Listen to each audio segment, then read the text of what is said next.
Hello, everyone, and welcome back to another episode of 21 Days of Business. If this is the first time you are catching this video series, welcome. My name is Yasmin Salem Herndon. I'm the founder of coachesandcompany.com. We are your go-to digital destination for all things legal in your entrepreneurial journey. And all through the month of November, we're going to be sharing incredible interviews with guest experts each day, answering your questions as they relate to your business.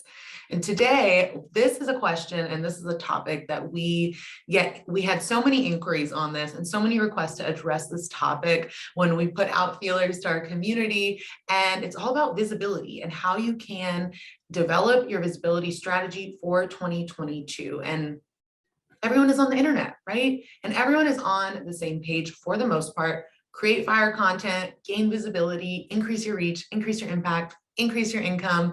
And while there are countless ways to market your brand and market your services, the internet and social media are changing constantly. And so with the rise of bite-sized TikTok content and real style video content, yet another way and another opportunity to share your message is here to support you in reaching your people and to sell your products and services. And so today, joining us to talk about how you can 10x your visibility using social media marketing and content creation is Dr. Micaela Herndon. Hi, Micaela. Hi, Dr. Micaela. How are you today? I'm good. How are you doing? I'm good. I'm so happy to have you here. I'm so excited for our chat today. Thank you. Yes, absolutely. Thank you for joining me. So for those that are not familiar with you, if you could please give us an introduction. Yeah, so I'm Dr. Micaela Herndon, and I started off my career in higher education, really focusing on how could I use business development and workforce development to really make an impact in the community and the students we were called to serve. And after being in business development for like 10, 12 years, my amazing production as an employee was not matching the coins that I felt that I should be receiving. And what I found was that a lot of people would come back to want to work with me specifically, and they would ask me about consulting services and how could you work with me individually? And that's not something that we had at my job at the time. So I was in a position where started getting my master's, didn't think that it was going to really do anything, kind of just going down the traditional track of if you're educated, you'll get paid well. And I remember there was a professor named Dr. Dion Felix. I'm getting ready to have my baby. And she's like, Micaela, you should keep pushing. Like, I think a doctorate would be great for you. You're so smart. Like, you could really leverage this into something amazing. I'm like, we'll see, right? I'm pregnant and I'm just trying to turn these assignments in early. And after I had my baby, I had maybe like 3 or 4 classes left, finished my master's, and she stuck by me like, hey, I'm not letting this go. Like, I can get you a scholarship and all this other stuff. So I took the scholarship, started my doctorate. Like I said, went into higher education, produced millions and millions of dollars for institutions and companies that I worked for. Didn't have a lot of extra revenue because, like I said, I wasn't getting paid my value at the time. And let's be honest, most 9-to-5s are not designed to pay you your value. They're designed to get a return on their investment. So invested in myself, took the extra money I had, really launched that into a speaking career. And from then I started having women and companies want to work with me personally because they saw like the visibility, the reach, how I was really able to authentically brand and make revenue consistently. And that's something that they desired in their businesses. And from there, things didn't work out in every area. Was in a marriage. It didn't work out. But I said, you know what? If I've never betted on myself, this is the perfect time. So I took a leap, sold my house, and ever since then, things have been on the up and up. So I love it. Yeah, we love a happy end. I don't want to say happy ending, but I know. Yes, like I love to hear that. And so now your clients that you've worked with in the time since, what kind of results have they seen? What kind of transformations have you supported them in as far as implementing these visibility strategies in their business? Yeah. So a lot of my clients come to me because they want to be able to increase the impact that they have with their clients. So let's say, for example, they're kind of getting some results with a few people and they know that they can impact more people. So I teach them strategies on how to get visible in front of others. So some of them have implemented my strategies immediately and one client had like 6 people in her DMs the next day from implementing my strategy, and those were paid clients. I've had people secure 4-figure, 5-figure clients. 5-figure launches. One of my clients who's doing really well is actually like matching me almost revenue wise now. So she's doing amazing. She was a stay-at-home. Well, she wasn't a stay-at-home mom. She wanted to be a stay-at-home mom, was working for a company making maybe like $35,000 a year. And when she came to me, she was like, look, I'm going to be honest. If I invest in you, this has to work. And I was like, well, if you do the work, it's going to work. And I remember when she got her first $60,000 contract, I was calling her like, hey, can I borrow a few dollars from you? You're killing it. But my clients, they have immediately seen results. Some of them, invest, they leave their job. Some of them invest long-term with me one-on-one. They get consistent monthly results, those consistent 5-figure launches, and what I consider to be the sustainable income, but more specifically doing it from a place that feels aligned. It doesn't feel like it has to be in this perfect Instagram ratio box, but using Instagram to feel authentic to them and leverage their expertise. So yeah.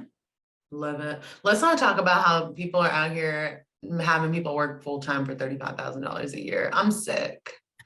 Yeah, I'm sick. This is unacceptable. Yeah, and she had a whole degree. So it wasn't like she was 18 and had no experience. This is someone who went to college and thought that, the traditional route of what we say always works. But yeah. Yeah, definitely. Yeah, and that's why I wanted you to join me, because I want to hear, and I want our community to hear about what is working on Instagram right now, and how can we go about creating a visibility strategy that works for us, that feels good to us, that is authentic to you as an individual and your company overall, in alignment with your values. And really, which is my favorite part of content creation, allows for you to have a creative outlet to share your message, to share your knowledge, your value, and to really speak to your people that are waiting to hear from you, to learn from you, to be supported by you, etc. So what do we need to know? So I would say right now, the biggest thing is video is going to be your selling point, regardless if it's IGTV, your stories, your reels, or you're simply jumping on live. You have to get on video, especially we're in a whole global pandemic. A lot of people still have not come back outside. Some people are like, I'm not coming outside. But I think it's really important to understand that people are spending a lot more time with their fingers and faces looking at a screen than we are in face-to-face relationships. So right now, people are looking for authentic connections, because regardless, what I like to say is you have to think about, where is your buying power? So a lot of times people are like, oh, I need to jump on TikTok, or, oh, I need to follow all of these trends. But in reality, that is not the generation that has the buying power to potentially work with you. We love Generation Z, and they're making technology super, super dope. But at the same time, your buying power still lies with the millennials, Generation X, and the boomers. Like those, that's where your buying power is for typically anyone who has clients. And as much as we may love Facebook, they're not there. As much as we love LinkedIn, they're not there. If you want to work with corporations, go get on LinkedIn. Great. If you want to work with people who are kind of slower in pace, going to have a longer selling cycle, hey, get on Facebook, go for it. But if you want to make consistent revenue in your business, you have to get on Instagram. You're going to have to get on video. But what I like to say about video is really find how video works best for you, because people want to be able to build those connections. So I always say use Reels to increase your visibility and reach. I always say you have to play the game. Instagram loves Reels right now. So you're going to have to jump into the game. That does not mean you got to do Reels 7 days a week. I actually encourage that as you're starting out, do 1 or 2. And then as you get to a point where you're starting to master it, try to do 2 to 3 a week. I know there's this hype around the 3 to 5. That, in my opinion, doesn't work for every single business unless you're selling one thing. And what I mean by that is I'm only selling Reels. I'm only selling, a $99 package, something like that. But if you're getting to the point where your items are going to be like you're a boutique and you want multiple people to buy hundreds of dollars of your clothing, you want repeat customers, you want to have high ticket coaching, that model is not going to work for you, because then that model really believes just post any content to get visible, not posting quality content. So you're going to have to be careful with that.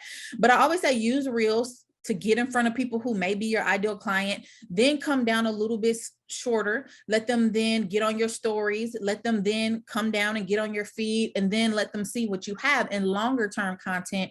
What I mean by that is like 60 seconds or more, where you have built out something on IGTV, no more than 20 minutes. It's great to go live more than 20 minutes, but on the IGTV, 20 to 25 minutes is going to be where you master your video content. So that's how you start the 10X, because after doing this strategy, I didn't know if the strategy really worked. I always work with proven strategies first. So I was testing it on myself and a few clients behind the scenes. Now, take in mind, this is like March. There are no reels insights out there. There's no video, anything. So I was like, I think this is what the algorithm is doing. So me and maybe about 8 of my clients started to implement it. And within like 2 weeks, I'd reached over 1 million accounts. And these were accounts that were not following me, accounts that I did not know. And then I started to see my clients' results, people who only had maybe 500 or 600 followers reaching 40 and 50,000 accounts, people who maybe have 1,000 reaching 330,000 accounts. So really knowing how to leverage reels to be the visibility tool, but not the content strategy. And then using the rest of these to build connections, build expertise, and then build that authentic connection is really what works. Okay, I love it. And I love the data-backed research. Okay, Yes. Dr. Micaela, I love it.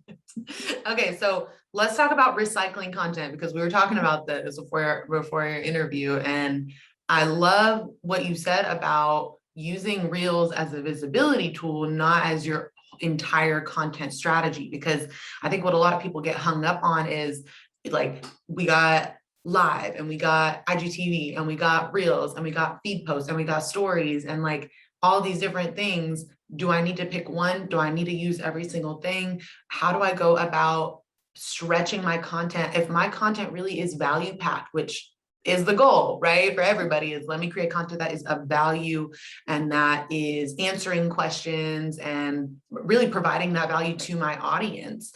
And how do I take that content and make it go further for me? How can I recycle that content or repurpose that content in different ways beyond a reel? So what I do is Reels is most definitely not the content strategy. It is a visibility strategy within the content strategy. So I teach my clients that there are 3 types of content strategy. One needs to be the tried and true sales strategy. The tried and true sales strategy is, how do you leverage your captions? How do you leverage your call to action? How do you get people in your stories to click or engage or ask questions, to slide in your DMs? Because I'm going to be honest, I worked at Enterprise rental car all of a summer, and I could not sell any of the insurance on the rental cars because I am not a salesperson. That is not my ministry. But my ministry is making connections with people and showing that the services that I have are valuable. So I teach my clients that it's really more about, what is the sales strategy that you're using through those heartstrings? Hey, I really want to make the transformation. What is a visibility strategy? And then what is the tried and true zone of genius expert strategy? And that is going to be the arm of the content strategy, where you're like, hey, what is going to be my theme? So one of the things I like to do is every month on a quarterly basis. You can do it for a whole year if you want to, but I prefer a quarter, just in case something changed, just in case Instagram decides to get rid of a tool or something new is now out. I can make a quick change. And what I'll do is each month, if I know I'm helping people using my framework, we're going to build, we're going to brand, and then you're going to bank. So I'm going to teach you how to build your business, a solid business foundation. I'm going to show you how to authentically brand, and then I'm going to show you how to monetize that so you can actually get money into your bank account, because that's really the goal. So when I think about that, the first month in the queue, I may say, hey, this is quarter 1 in January. This is what we're going to do. I'm going to teach about straight systems, foundational principles, content pillars, how to make authentic connections, how to even build out content. So week 1 could simply be, this is how you build content. This is how you go in and make a caption. This is how you do. It may be that I pick the theme for that month.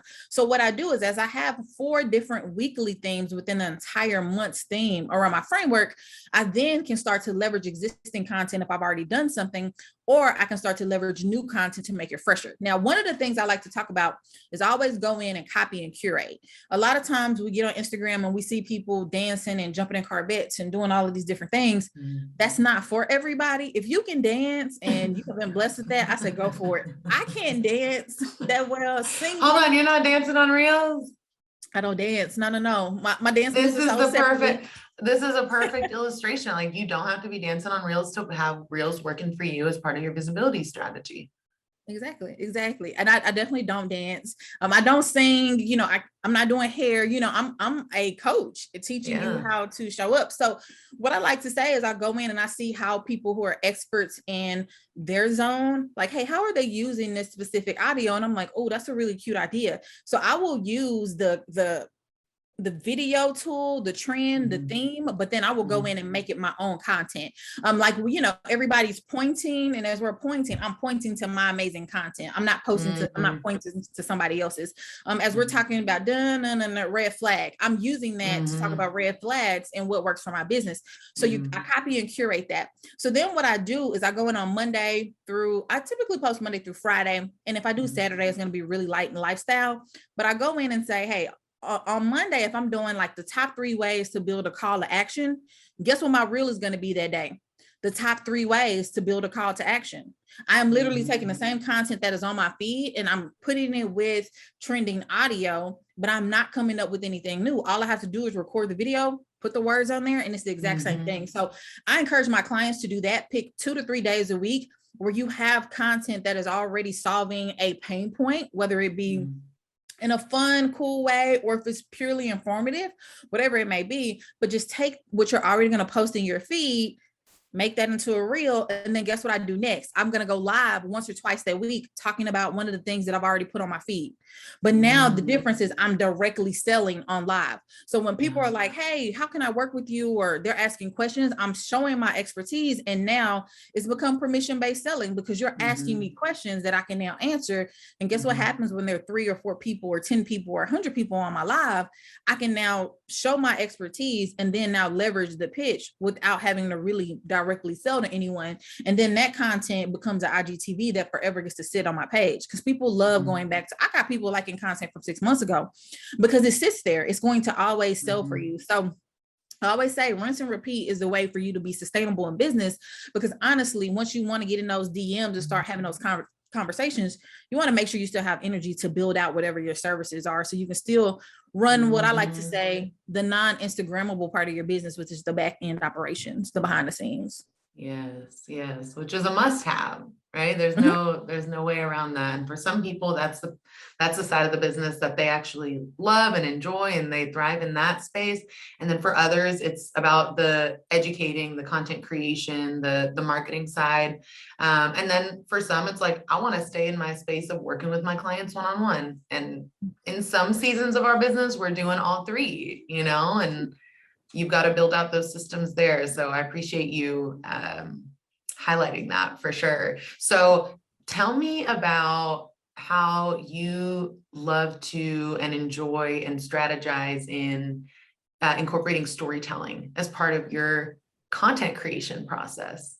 Please. Yes. So I think storytelling, I know when I was a kid, I was the girl who always had a book or a library card. If I put on my wallet, I still got my library card today. Y'all don't come for me, but I have library books in here right now. I love the library.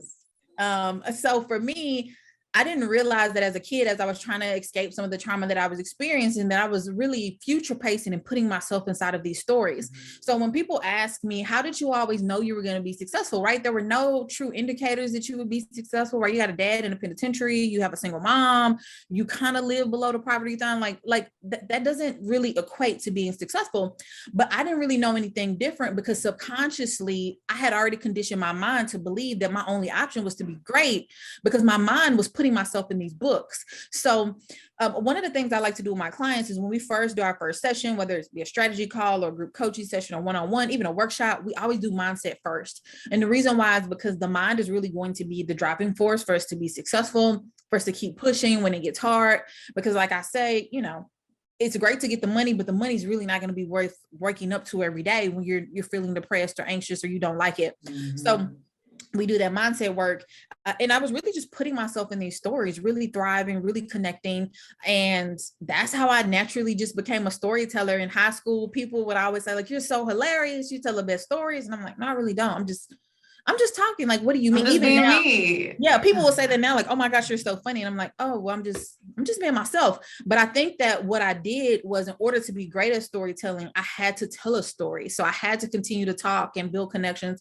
And I told people, everybody has a story to tell. Even if one person shows up, you know, great. It's really not about even that one person reading the story. Storytelling is about the person telling the story, not the person listening to the story. So really going in and just saying like, hey, I have something that I want to master. I have something that I want to tell people about. I have a place of impact, and really writing down what the story is to you and starting to master that story. So then you can grow out different parts and pieces of that story to build connections in your content. And I do it all the time. You know, I think I did a carousel post the other day that did really well, but I often say that it got me like 20, I think I had like 23 DMs from that one post, because I said, I remember having to go to my 9 to 5 and I cried in the parking lot. I had to pray in the bathroom. I had to leave on lunch. Like I hated working there, but my job knew that I wasn't going to quit because I didn't have anywhere else to go. So they could see in that part of being able to tell the story of how I felt, but telling the parts that I was comfortable with without, you know, blasting who my boss was and all of those things, really built those connections. So storytelling is creating a link from me to you. I don't have to give all of the raw details. I'm just creating a connection with how I may have emotionally felt and how you may feel now. So storytelling, you don't have to be super gifted to do it. You just have to know how to master what your story is so you can make connections with other people.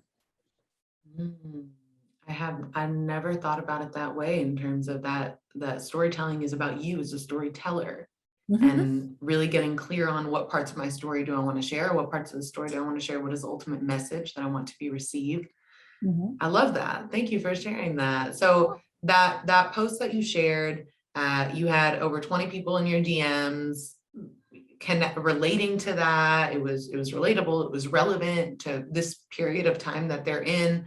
I mean, that we're all in, really, right? This is not, I would say at this point, this is a common experience to be tired of your 9 to 5, or tired of your place of employment, tired of the traditional career path, and wanting more for yourself, wanting something different. And so that post, it might have not gone viral per other people's definitions, but it did provide that connection point. And it sounds like it aided in your visibility.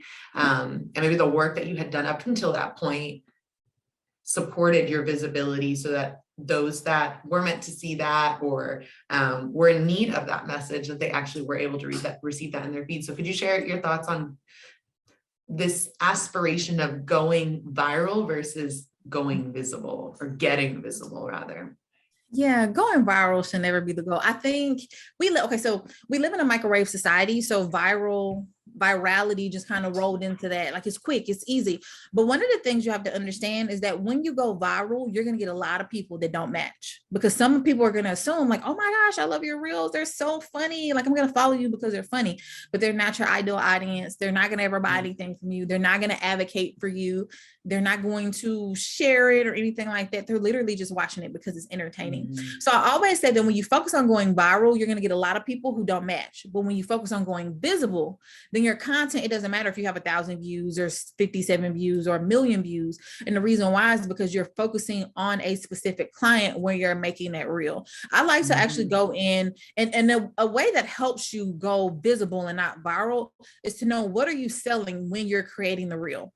What are you selling when you get on video? If you don't know what you're selling, if you don't have anything, then focus on engagement, focus on building connections, focusing on building your tribe. But you really need to know, what is the ultimate goal of the reel? Is the goal to make connections? Is the goal to get sales? Is the goal to figure out who your tribe is? Is the goal to test some things out? Because sometimes I do reels just to test different strategies to see what's working. But it's really important to understand that when you go viral, you're going to get people from everywhere. You're going to get a lot of haters. You're going to get a lot of spam. You're going to get a lot of bots. You're going to get a lot of people that are going to tank your engagement. And that's why it's really important to understand that visibility is really the tool, because you can be authentic in visibility.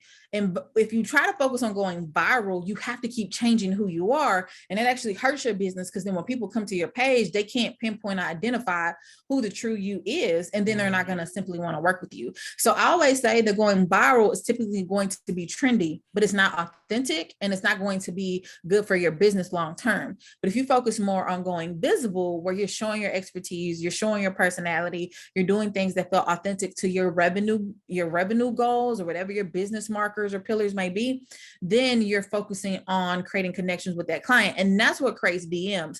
Going viral doesn't create DMs. It doesn't create that permission-based sales. It doesn't create people engaging in your content. Going viral is just numbers that are ticking up on your views, but there's nothing else attached to it. So going viral can actually harm you more than it can help you. Oh, a lot. And I don't think people think about that, because when I meet people, they're like, hey, I need you to help me go viral because I want more visibility. And I'm like, okay, imagine this is what going viral is equating to. Imagine you walking into a room and let's say you speak English, and you walk into a room with 1 million people that speak Spanish. You can't have conversations with them because you don't speak the same language. Now, they're there, they loved your reel, it was nice, but now there's no connection because you can't communicate now with someone who, hey, how we're going to be able to get across this language barrier? But when you focus on going visible, it's like you speak English and then you walk into a room with 1,000 people who also speak English. Now, those people get what you're saying. But if you're speaking 2 different languages, which typically happens on Instagram, you're trying to speak I want to create revenue or create new content or create more followers in my business. That's what you're trying to do when you do the reel. But when you focus on going viral, you actually attract people who only want to come watch. They're spectators. They're not going to do anything else but watch. And if people are only watching, why are you here? Like this there's no good in that. Yeah, if it's a hobby for you, if this is a hobby, then go for it. But even people who go viral consistently, like a lot of the younger generation is on TikTok and doing all that, they're making money from this. So you have to understand, it looks like they're focusing on viral, but they're really not. So when they put that little thing in the picture and all of that, they got paid to put that back there. So they're thinking about the monetization of it. So the more people view it, maybe the more sponsorships they get, but in reality, there's still a purpose behind it. It's not just to do it. Absolutely. I mean, the engagement rate is another marker that we need to be paying attention to, because what good is it if you have 500,000 people viewed this reel, but very little engagement? Ultimately, overall engagement on your platform is dropping, and there isn't a positive impact on the relationships that ultimately all of us are seeking to build with our community. We want to develop that two-way street of communicating and providing feedback and providing support, etc. And so I love the illustration that you provided in like going viral versus going visible. So going viral is the equivalent of 1 million people that are Spanish speaking and I speak English. 1 million Spanish speaking people saw this video, and there's really nothing for us to talk about because we have this language barrier and our values and our it's just our alignment is all out of whack, right? Versus maybe it's just 1,000 people that are English speaking or 500 people that are English speaking, and we speak the same language. Our goals and our values and our alignment, it's all in alignment, right? As opposed to maybe the volume is there, maybe the numbers are there, and that looks shiny and that maybe looks like success, but when it really comes down to it, we're playing the long game here, right? When it comes to visibility, when establishing our authority, conveying our message, clarifying our message, reaching those people that we want to share our message with, as opposed to just like throwing spaghetti on the wall and hoping it sticks. Maybe like a game of roulette with this, which reel that I'm putting out is actually going to go viral. And then ultimately, like you're saying, Dr. Micaela, it might ultimately harm you in your business and your ability to generate revenue within your business. Yeah, it's definitely not sustainable. I mean, you may get some sales from going viral, but then guess what you have to do the next month? You have to go viral again and keep that same income. It's not a sustainable business model. So that's why we focus on visibility. You can create, hey, if I hit 5K this month, I can hit 5K again next month, and I can hit 5K again next month. Whereas if you focus on, hey, I'm only getting sales from viral reels, you may have 2 or 3 months where nothing goes viral. Because one of the things people have to realize is at the end of the day, Instagram is still a pay-to-play platform. So at some point, they want you to go into ads. So even if you have amazing reels, Instagram will naturally sometimes mute you to see, maybe they'll start buying ads. So you have to understand that it happens. I've had clients who were doing amazing. They're like, hey, I just can't get visibility anymore. Content hasn't changed, still making money. But I'm like, you have to understand at some point, Facebook and the new Meta that they call it came out. We're giving creators all of this money. Where do you think they're getting this money from? It's not free money. They're getting money from ads. So they may be pouring it back into creator community, but they're getting the revenue from someplace. Facebook and Instagram, they're really not that generous. So we have to understand that this is still a business. So absolutely. Yeah, absolutely. So on that note, as far as creators and people creating this content online, so those that are listening or watching or reading this, you might be thinking, okay, so I'm in on this content strategy. I'm in on using Reels and content creation as a visibility tool. Where do I start though, in terms of creativity? Perhaps you're in a creative rut, or maybe you're just needing a little something to spark your creativity. Dr. Micaela, do you have any suggestions for those of us that are in that boat? Yes. So I would say if you don't have any content developed at all, I actually encourage you to go to the internet, go to Google, go to different forums, go to places you can ask questions and look, but start Googling like the top 10 things that are happening in your industry so you can really do some market research. Market research is probably one of the tried and true ways to consistently create content for your audience, but you do have to know who your ideal client is and the results that you can provide for them, because that's what makes you the unicorn. What is your unique selling proposition? Because if you're in this community where you're a coach or creative or a service provider, or if you're doing certain things, we're all in a certain market sophistication level, which basically means that you got to have something unique that makes you different. So whatever your selling point is, but go in and really do that research and start building content based off their demographics, their psychographics, their pain points, and more specifically, what transformation they want to make.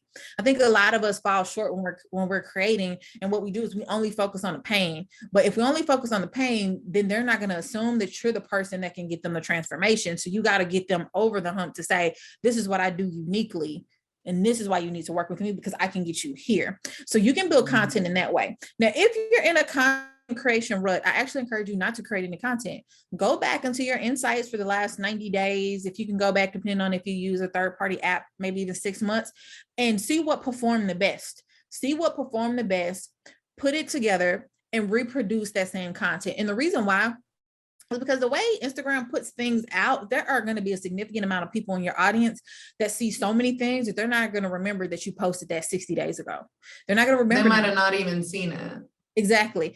They're not going to know. So I always say, go in, freshen it up a little bit. And what I mean by that, maybe change your colors, change the call to action, maybe put an extra tip or freshen a tip up, depending on what's changed on the app or what changes in your industry, and then post that. Now for the video content, this is the tried and true way, so you don't have to reproduce reels, is when you have a reel, go in, record the reel, do whatever you got to do, and save it before you post it clean. No text is on it. When you download it from Instagram, the audio is not going to come with it, and that's fine. But go in, maybe give it a name on your computer, like, content 3 ways to do this, and then in your notes section or write it down, put what audio goes with it. So then that way, when you have a season where it's like, hey, I don't really feel like posting anything, guess what you can do?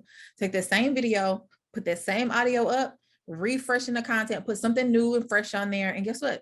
You now are playing along with the algorithms game. Boom. And you now have brand new content with the same video. And that has been a tried and true way for me. Like literally the last 3 or 4 months, my reels that have performed really well. And what I mean, I typically say really well, which this isn't technically viral for me, but anything like 10,000 or more, I try to go for 10,000, 10 to 50,000 views anytime I post.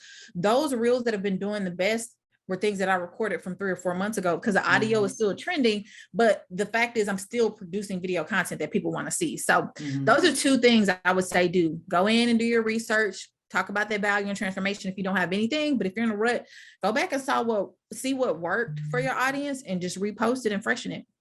I'm all about that. I'm all about stretching the content to, if there's enough value and if you have enough value to share, I don't see any reason why you can't repurpose it, recycle it, position it in a different way, or dive a little bit deeper on one area or one point of whatever that piece of content was.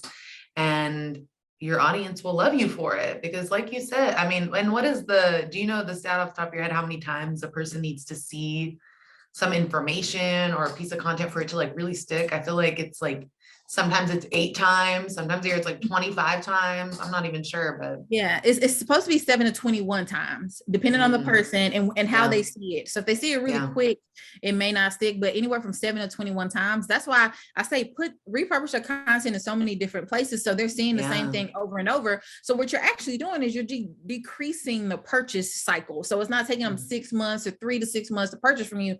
Now they've seen it because you're rotating it, and it's like, oh, I'm going to buy a little bit faster. So yeah, I mean, I think it's about having that, as far as shortening that cycle goes, supporting that buyer in the initial transformation that they need to experience. We were talking about this with another guest, Jackie Sunga. Do you know Jackie? Excuse me. Yeah, she's in Texas too. She's in Houston.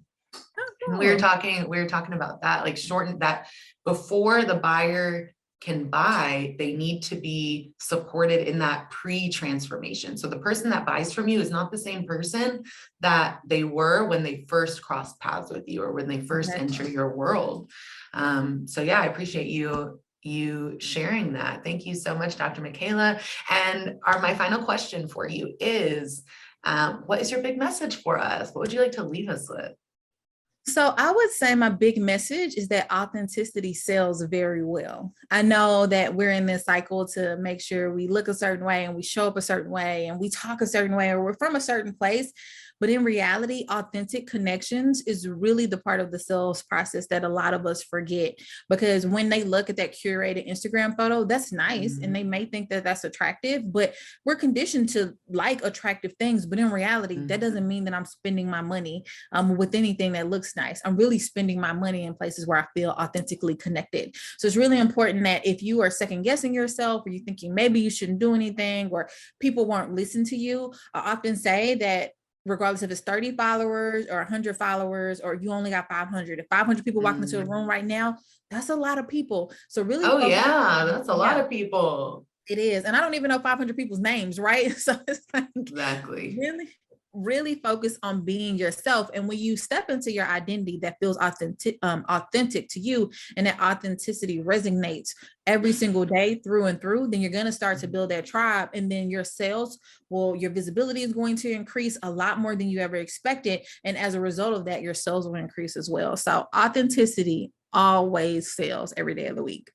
You can say that again. Thank you so much, Dr. Micaela, for joining us. I so appreciate you. And if you want to connect with Dr. Micaela, you can do so. I know you're on Instagram. It's clear that Instagram is your jam. So over on Instagram, we're going to tag all of her information in the description or the caption of this video, wherever you're watching it. And then, yes, thank you again. We will talk soon. Yes, I appreciate you having me. Thank you for being here. Talk to you soon.